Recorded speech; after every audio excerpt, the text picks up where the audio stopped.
Hey friends, welcome to Growth Reframed. Whether you're listening on wherever you get your audio podcast or you're watching us on YouTube, we are so thankful that you're here. With that said, I want to just throw out the idea that nothing worth having in life comes easy. They say that about everything, but today we're talking about it specifically in the context of relationships, because relationships are not easy, but they are worth it. Today we're talking about meaningful and purposeful connections. And today when we're talking about relationships, I want you to know that we're not just meaning more romantic relationships, although we are including that. What we mean by relationships is any sort of connection that you have in your life, whether that's the parent-child relationship, a friendship, a romantic partner, whatever that relationship is. But we're just going to use the word relationship a lot, and I just want you to know we don't mean husband and wife or boyfriend and girlfriend or whatever your partner situation is. So, with that said, Brandon, let's talk. It's interesting because when you talk about meaningful or purposeful connections, I kind of laugh in my brain because I'm like, that meant something differently like 10 years ago than it did now, even 5 years ago. Because I feel like now it's even more difficult to do that because we live in a text and social media society where it's like you don't talk on the phone. Like we always make fun of younger people when we meet them because they're like, wait, so you never actually have a conversation on the phone when you're first dating? Like, I don't get it. And me and Meg always joke, like, we have to stay married because we can't ever date someone if I can't actually call them. That's like, I guess I'm old school.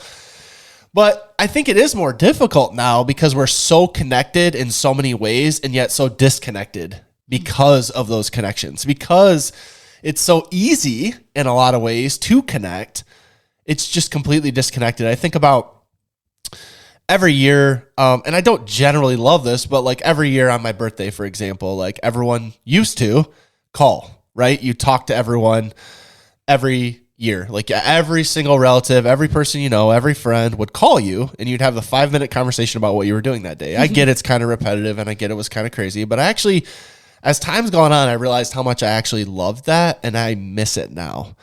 Because what happens now is you get a handful of texts or Facebook messages, right? Like, you know, you get 100 Facebook messages and, 20 texts of just saying happy birthday.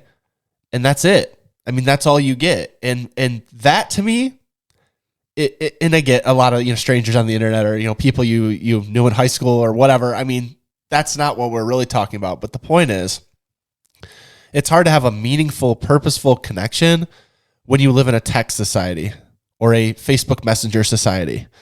And so I think it's a lot more difficult what we're getting into. And I think that's why it's important to have this conversation because we don't even look at a purposeful or meaningful conversation or relationship the way we used to. And I think that reality has to be kind of taken head on because that's just not the world we live in anymore. Right. And the funny thing is, I think that another factor of it isn't just the text and IM or DM age. It's the fact that we're getting older. And so the automatic connections that used to happen because you're in elementary school and you're in high school and you're in college and you're playing, IM sports or whatever you're doing, those automatic ways to connect with people kind of become obsolete. There is no more sports team that you're just making best friends on without really trying. There is no more Girl Scout troop or dance class with all of your friends liking the same kind of thing. That just doesn't happen naturally. If you're going to make that kind of stuff happen, you have to actually go out and do it. It's not just done for you anymore. So I think age plays a big factor in this conversation too, whereas you grow up your whole life and it's easy to make friends and it actually happens without you really even trying. Then you hit like your 30s and 40s and you're like, dang, this is hard work to maintain or even find a friend. Right. Well, and it's so easy to fall off of too. But yeah, I mean, like for us, like we lived in Michigan our whole lives. And so when we left every connection we had.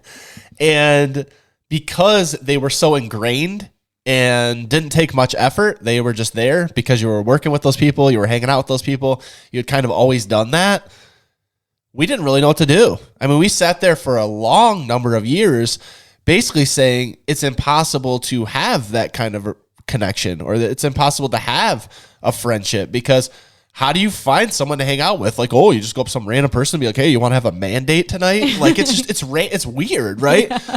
And so it feels difficult. And then you can just sit in that cycle for a long time. Like me and you sat there forever feeling like we wanted to have, and it was missing. It felt like it was a missing part and tenet of what we wanted in our lives. Like if you can name one thing, it was like, meaningful relationships and connections with people.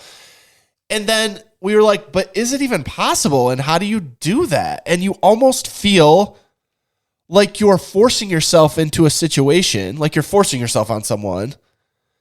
But the more we've done that and the more we've tried to be intentional, the more I've realized that we're not so different than everyone else. And I think you need to realize that today too. Yeah.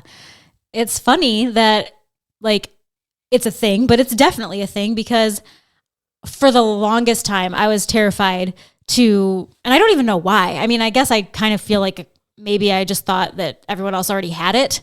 But for the longest time I was like, what am I even going to do? Like, how do I even make a friend? Do they even want me? Like, they probably have 47 other best friends. Like, they do not need another person to have to keep up with. Those kind of thoughts going through your head. And so I just felt like, what's the point of even really trying? Except for, like you said, I mean, our relationship was strong. We were great together, but there was no one else to talk to other than us.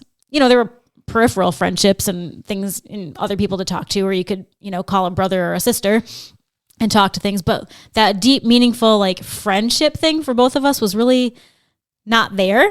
And I think that as we kind of realized it, we were like, ooh, we want to change this. Like you said, we want to change this, but how do you change it?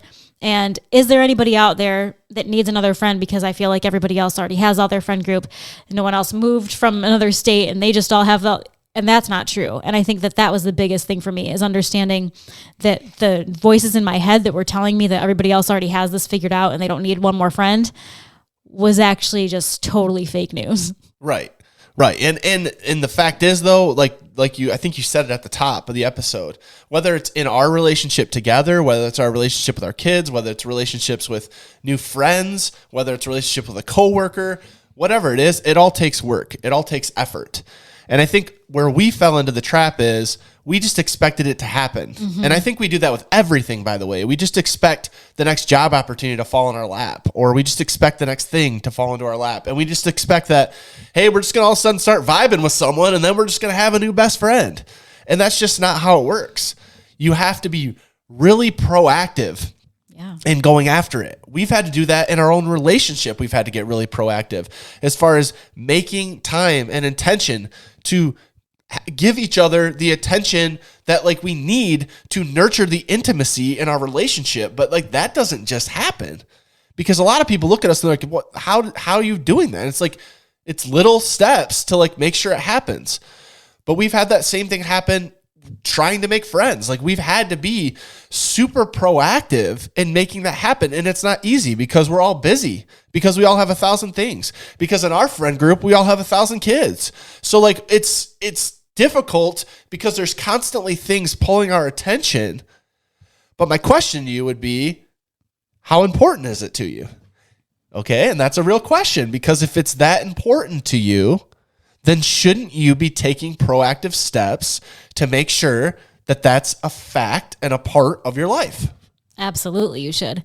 So I think one of the best things that I've kind of realized in this whole adventure, I mean, I'm going to set our marriage and our kids and stuff aside and just talk about specifically friends.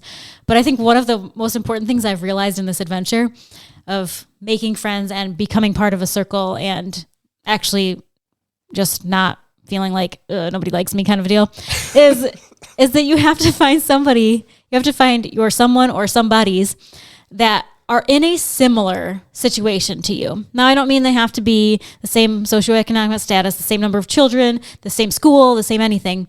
But what you do need is some similarity, some common ground, because that just makes hanging out easier. Brandon and I cannot go find a young 20-something couple that wants to go clubbing every night, because that is not going to be how we can relate to them. That's not going to be something that we can accomplish. We have children who need homework and bath time. We can't go clubbing every night. We can't even go clubbing once a week. We can't even go clubbing once a month. So if we find a bar hopping young buck couple, that ain't our best friend. It's you not ain't gonna find work. me in the club. No. So you have to have some reasonable expectation about like what's really possible. And I'm not going to be able to hang out at 10 p.m. with a bunch of people that don't have kids because that's just not our world. Right. And I think that once you realize that and you start to focus in on what is your world, what do you like to do, how do you like to hang out, and find people that really similarly mesh with that, it's good. Like I have a friend who lives in South Carolina, and we've been best friends since high school. I know her and love her. It's really hard to find time to hang out with her, but when we are able to hang out, we are very much on the same page. We both like to be together and then separate. Like if we were to ever do a family vacation, I think they'd be a great couple to do it with because while they do love us and love our kids, they also respect that like there are bedtimes and things to accomplish and just appreciate that separation, that time away. So just kind of that, like finding people who kind of I'm not even talking about values, but just kind of like mirror your lifestyle a little bit so that you can really have opportunities to hang out and it not be like a big process to do it. Yeah, like similar interest. I mean, you need to have some kind of common bond. You need to have some kind of similar interest. And you're just going to have to, what I've learned is you just have to push past the fear of the acceptance of, are they, is this too far? Am I, is this weird? Like, what is this? And, kind of owning it.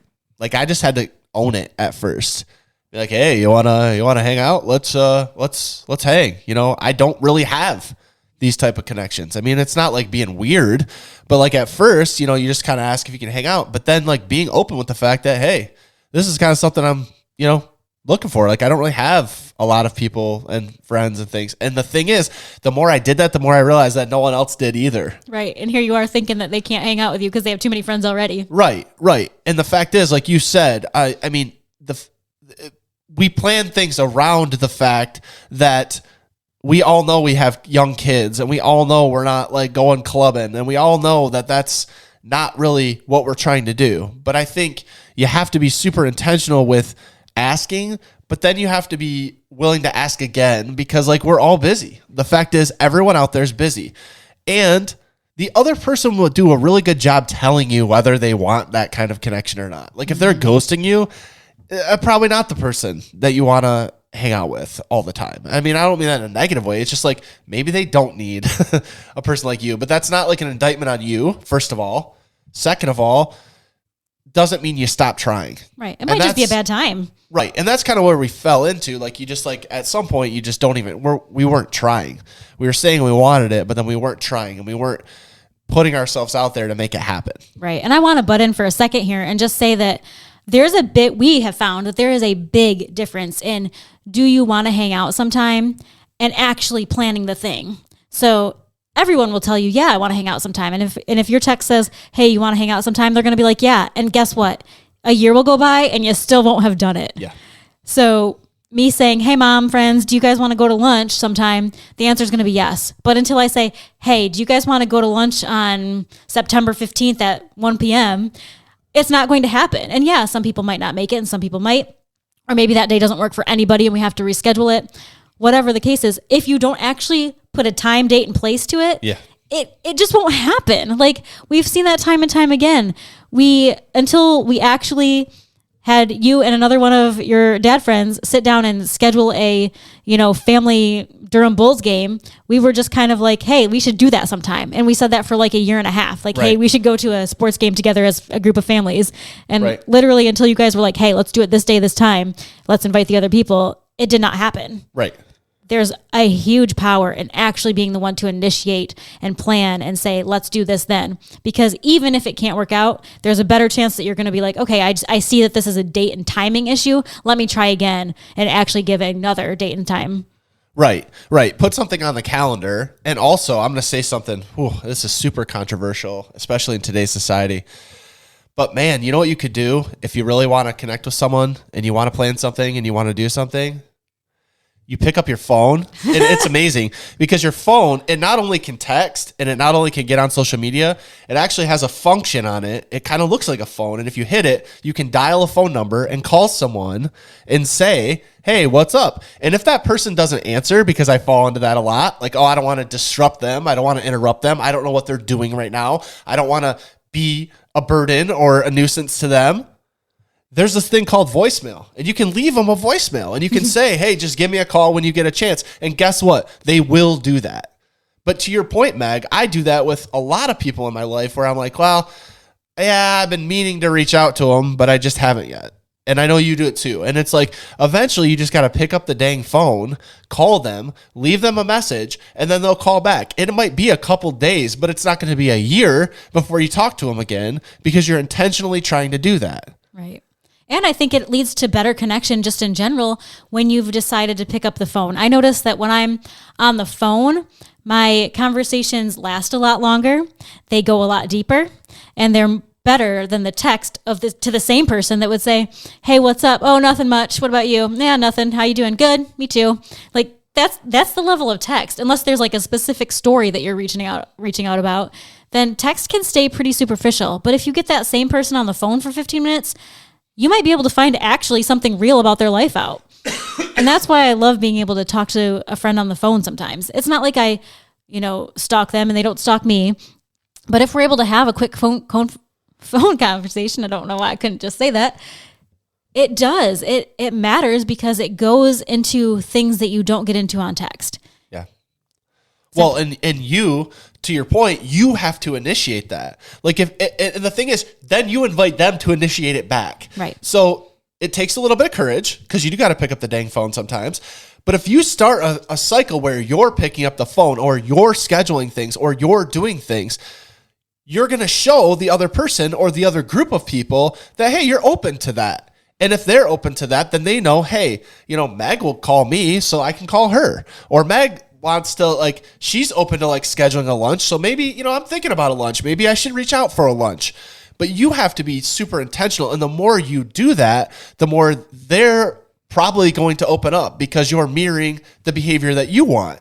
And the same goes with sharing things beyond the surface level conversation. And this is a super uncomfortable issue for a lot of people because they don't want to talk about things beyond the surface level because if you let someone in, they might hurt you. Or if you let someone in, then they might judge you or whatever. You're trying to make a real purposeful connection.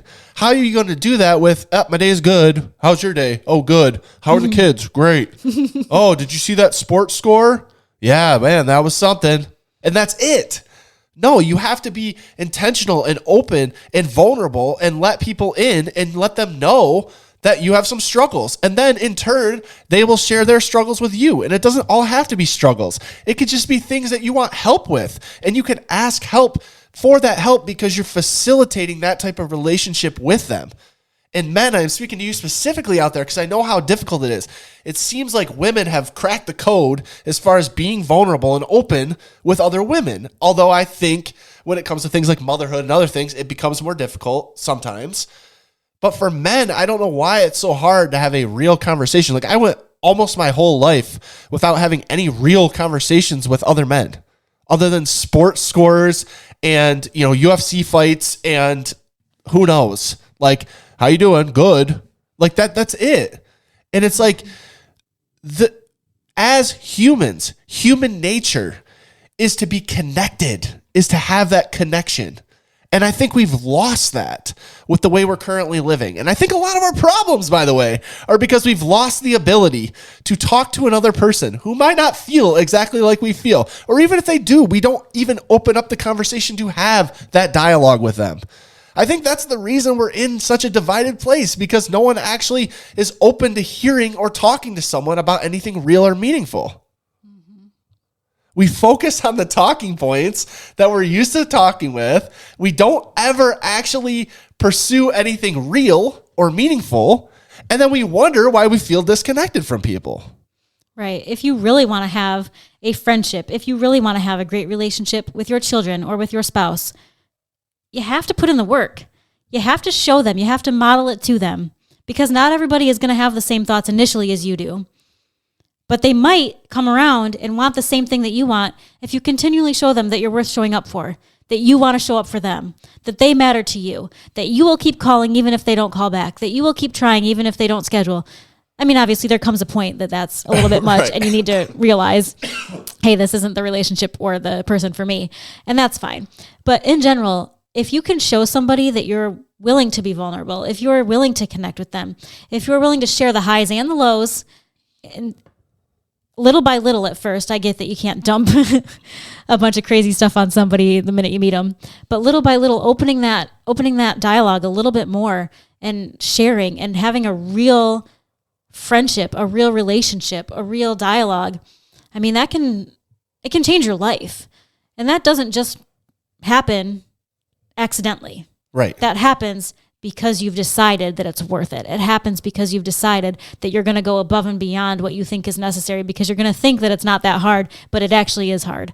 You're not going to stumble into a great relationship with your kids where you talk about everything. You're not going to stumble into a relationship with your spouse that you think, man, this is the best it's ever been. That's not accidental. It's not accidental. You don't stumble into it. Same way you don't stumble into a friendship. I mean, yes, of course you could just meet somebody that you're like, man, I really vibe with this person. This is awesome. Mm-hmm. We met at a boot camp for, whatever boot campy things people do. They exercise, I guess. I don't know. And they're just my best friend. But generally, even if you find that vibe initially, it's not going to last forever unless you actually take it beyond that, unless you actually take the relationship to another level. Right. Well, I think you hit the nail on the head. I mean, if it's worth it to you, if it's something that's lacking, if it's something that you want, then when you're thinking about this and you're thinking through and you've been listening to this episode and you've been shaking your head and you've been thinking about all the reasons why it can't happen or all the people in the past where you tried it with and it didn't work, if it's worth it to you, maybe try again. Maybe have the courage to put yourself out there. Maybe be a bit more vulnerable. Maybe pick up the dang phone and call someone, or try to plan something with someone, or try to do something new and put yourself around new people or new experiences or new things to be open to the fact that you want that connection in your life. And then go out there and do it. We love y'all. We'll see you next week.